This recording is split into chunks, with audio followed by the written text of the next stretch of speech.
2025 is shaping up to be a year of massive astrological changes, and that means big shifts in our businesses and the economy too. With key planets like Saturn, Uranus, Neptune, and Jupiter all changing signs in 2025 and a series of retrogrades and eclipses, this is the year for a lot of introspection, a lot of adaptation, and a lot of transformative change. In this video, I'm sharing 5 cosmically inspired steps to help you set better goals in 2025 so that you can align your business strategy with the astrological energy of the year ahead. Now, this is all about leveraging the retrogrades, embracing the expansive opportunities of Jupiter and Uranus to give you the tools to thrive in the year to come.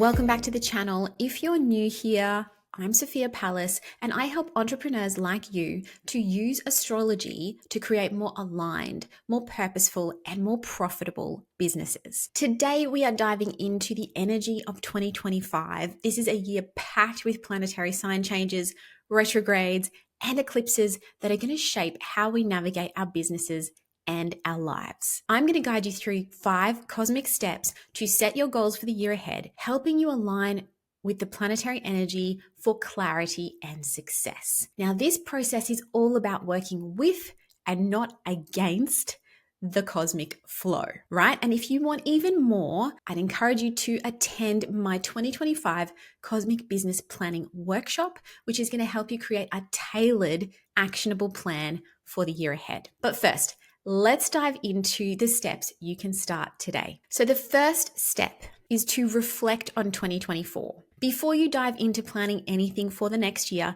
it's really important to reflect on the major lessons and patterns from 2024, both in your business and the cosmic energy that influenced it. So ask yourself what worked, what achievements, strategies, or offers brought the most success or alignment for you in your business? What felt off? What challenges or missteps taught you some lessons? What themes really stood out to you? Were there patterns that you want to carry forward, or were there things you really want to consciously leave behind? I want you to really take this further and go deep with this exploration of what worked and what didn't. So review your biggest successes, really get into the numbers here. Which products or launches or services resonated the most with your clients or your audience? Get into the numbers. Have a look, like what I did, download your client bookings for the year. If you can do that, I downloaded a spreadsheet or a CSV file with all of the booking information from everyone that booked in with me in 2024 to have a look at what they were booking for and find out if I can work out what services are selling best and why. You also really want to look at your numbers, your revenue, your profit, your audience metrics. Are you growing here? Is your audience growing? Is your profitability growing? Is your revenue growing? What's happening here? Is your expenditure growing? What's happening? And what does that tell you about what's working and what you need to shift or adjust for 2025? You also want to think and really sit with your alignment. Did what you achieved in 2024 feel aligned? Did the goals that you set for yourself at the beginning of 2024 feel in sync with the energy that you experienced? Or were there areas of resistance or misalignment? Like, was that good resistance, or was that resistance because things were misaligned and things didn't end up working because you were not aligned in your energy? You really want to pull these things out, because this reflection isn't just about looking back. It's also about creating a solid foundation for future growth. This is a big focus of the Cosmic Business Planning Workshop, where I'm going to guide you through some specific tools to reflect more powerfully and set the stage for 2025. The next step is to really understand the astro themes of 2025. What is actually happening cosmically? What profound planetary shifts are going on that are going to shape both the collective and your personal energy for your business? These are some key transits to watch out for. First of all, we are starting the year with a Mars retrograde. We are already in Mars retrograde now as I record this, but we will have this continuing Mars retrograde until February of 2025. So you can expect the energy will be a little bit different in this beginning of 2025. There may be some delays when it comes to launching new things. You may want to focus on refining your existing strategies instead of pushing new things out there. You may be wrapping up projects still into February of 2025. And I have a whole other episode on Mars retrograde and Mars in Cancer and Leo if you want to go check that out for more. Venus is also going retrograde in the first quarter of 2025. So Venus will be retrograde in March and April of 2025. And this is where you're going to want to reassess your partnerships in business, your financial priorities, and your branding, and make sure that that is all in alignment with your values. Make sure that you are moving forward in the right ways, in ways that's really aligned with what you love, appreciate, and value, right? And also making sure that you're in partnerships that love, appreciate, and value you as well. Saturn is moving into Aries. So Venus is the planet of connection, right? Venus is going retrograde. Mars, the planet of action, will be retrograde from in the first 2 months of the year. Then we've got Venus going retrograde. So connection, branding, aesthetics, values, all of that stuff is up for consideration. Then we've got Saturn, our planet of boundaries, restrictions, restructuring, structure. That is also changing signs, moving from dreamy, watery Pisces into Aries, the first sign of the zodiac, the innovator, the warrior. Saturn into Aries is a big shift, and it's really going to change the ways in which we structure our businesses. And you're going to want, and I'm going to explain this in a moment, but you're going to want to look to the Aries part of your chart to see how this may be affecting you personally and your business. It is a big structural shift for us when Saturn changes signs, especially that watery Pisces to this very fiery, pioneering Aries energy. We're moving from a dreamy, more introspective sign into bold, action-oriented leadership here. Jupiter, our planet of expansion, of abundance, of wisdom, it is moving into the very kind of nurturing and emotional sign of Cancer. And this is also the sign of Jupiter's exaltation. It is the sign where Jupiter is lifted up. Consider that is happening in June and what opportunity that might bring for you, particularly if you've got strong Cancer energy in your chart. Uranus, our planet of change, the disruptor, the change maker, is moving from Taurus, grounded, earthy Taurus, into Gemini, the connector, the busy, frenetic air energy of Gemini. So there is potentially a big push for innovation in communication, in marketing and technology that is coming for us. An even bigger push than we've already been experiencing. That's happening in July. Uranus is going to dip into Gemini. It is going to dip back into Taurus. So we're going to see this really not take hold, Uranus moving fully into Gemini until 2026. And the same for outer planet Neptune. Neptune, which has been in Pisces for the past 15-ish years, is moving into Aries. So we have both Saturn and Neptune moving from dreamy Pisces into action-oriented Aries. This is a very significant shift, especially as Saturn and Neptune are going to join together. And we're going to see that happen again in 2026. So this is like a very big cosmic shift to be aware of. And of course, we have the nodes of the moon, which are not physical points, but mathematical points in the sky, which are very important points of both activation and release. So we have the nodes shifting from the Libra or the Aries Libra axis into the Pisces Virgo axis. This is going to emphasize more grounded service, healing, and spirituality. We're going to be releasing some aspects of the way that we provide service and the way that we perfect things. Maybe we're going to be releasing some things around perfection and overwork, which is Virgo qualities, and really moving into more spiritual pursuits and feeling drawn into spirituality, into compassion, into healing type things. That's what the nodes may be drawing us towards and releasing us from. And we also have Pluto fully in Aquarius now. So in 2024, we had this dance of Pluto, and 2023, we had this dance of Pluto dipping into Aquarius and back into Capricorn, into Aquarius and back into Capricorn. Now Pluto is fully in the air sign of Aquarius for the next 20 years. And this is a powerful shift, and it brings with it more innovation, more technological advancement, more collective transformation, especially because of the alignments between Pluto and Uranus. When Uranus moves into Gemini, we're going to have this Pluto-Uranus trine in air, very much about moving us forward technologically.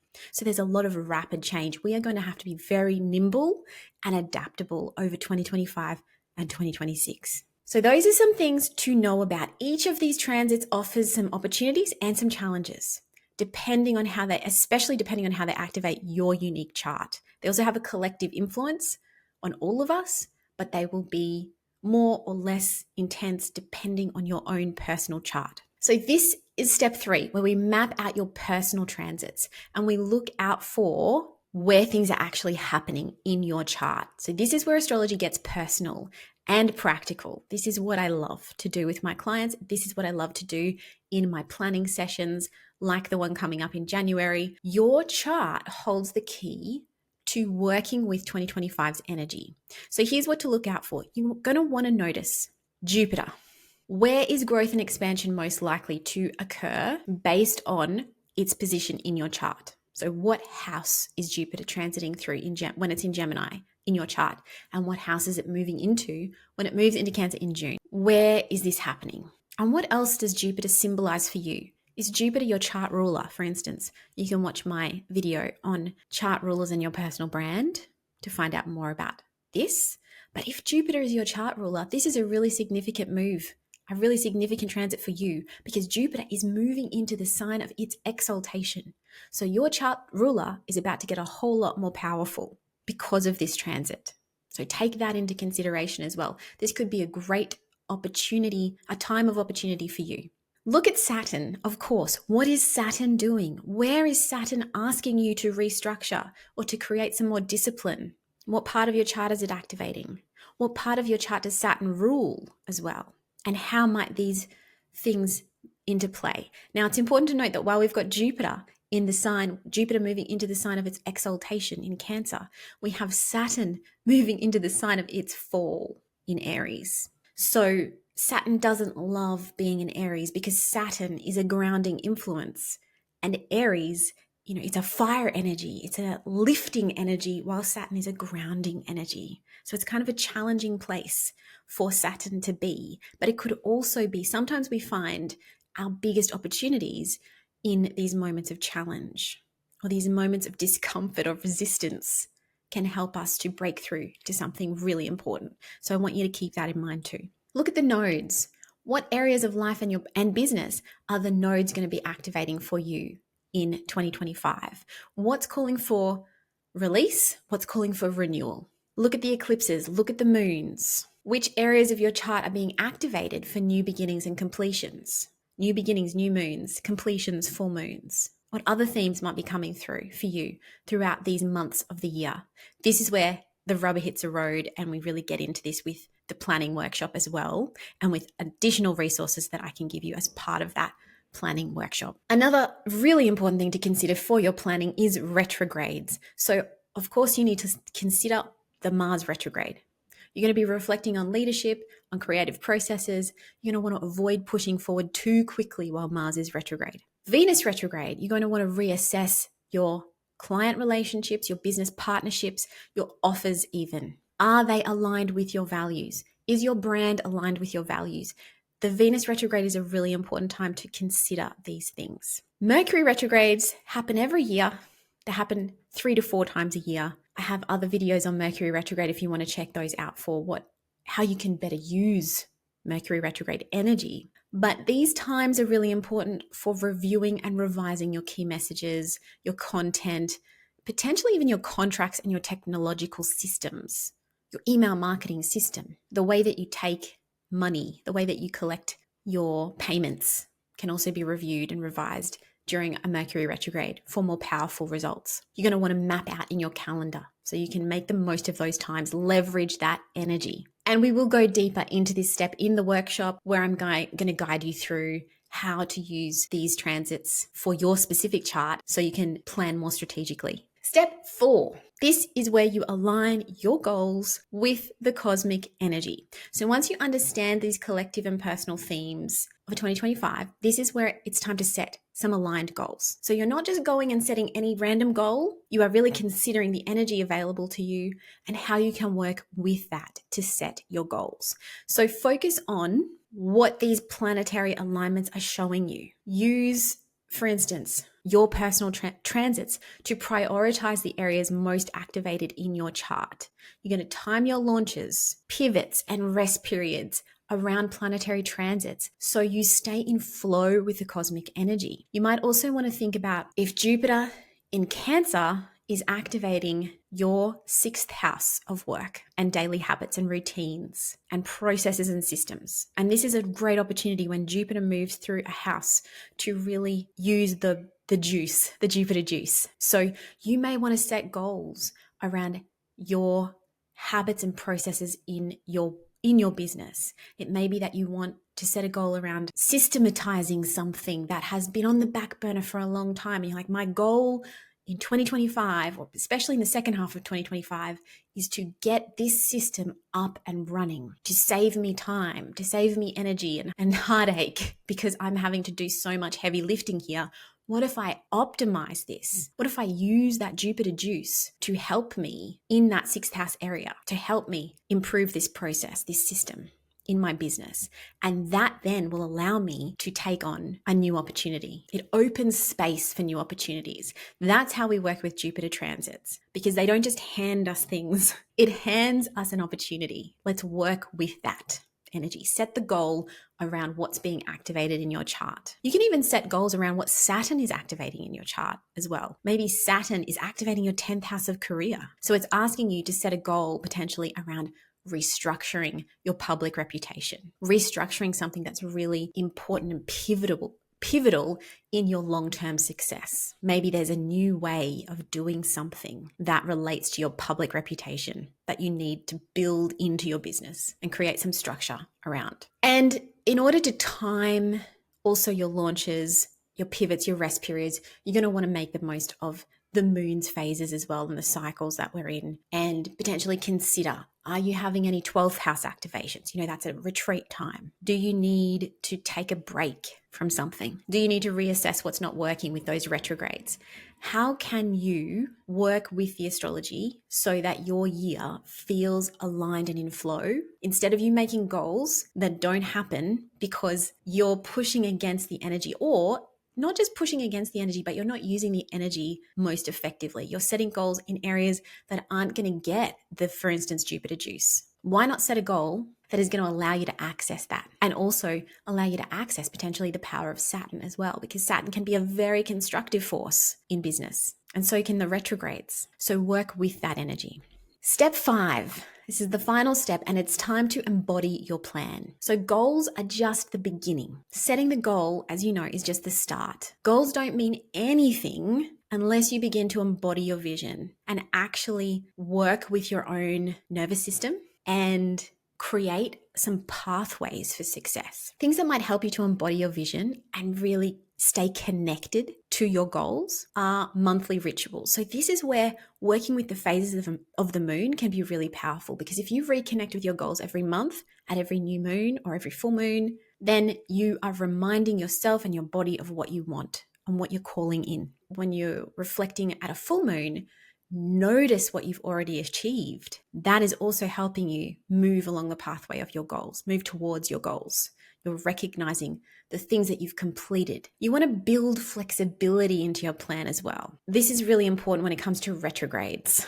Don't be thinking that you can move full speed ahead when planets are retrograde. The energy is not there for that. Energy is a recalibration energy.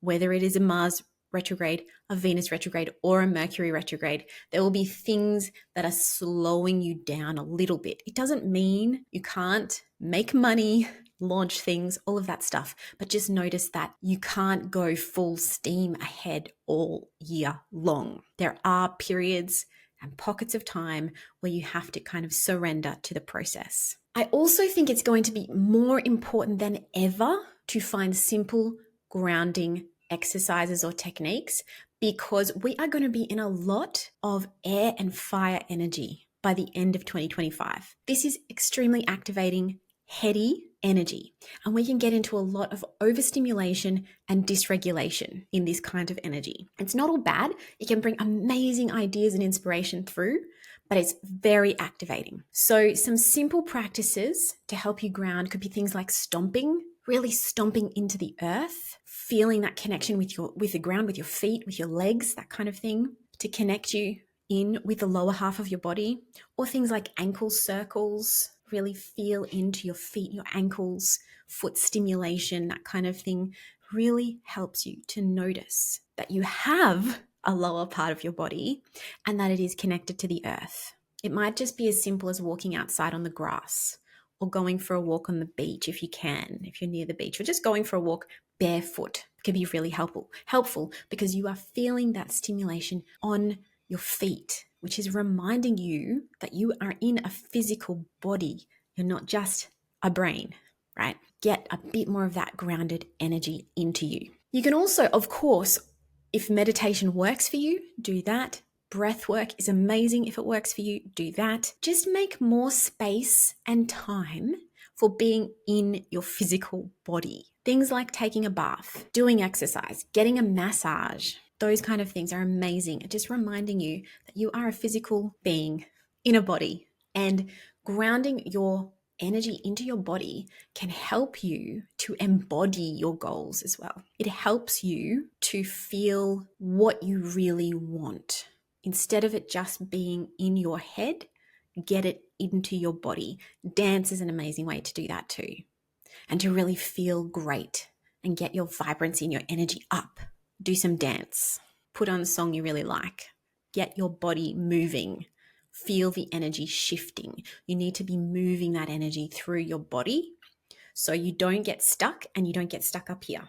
So all these kinds of practices are going to help you process emotional energy. They're going to help you stay connected to your vision, and they're going to help you approach any challenges with more clarity. And that's really important too. So you can incorporate these into your plan, incorporate them into your daily or monthly routine to help you adapt. Because remember that adaptability is a key word of 2025. You need to adapt to the ebbs and the flows of the year.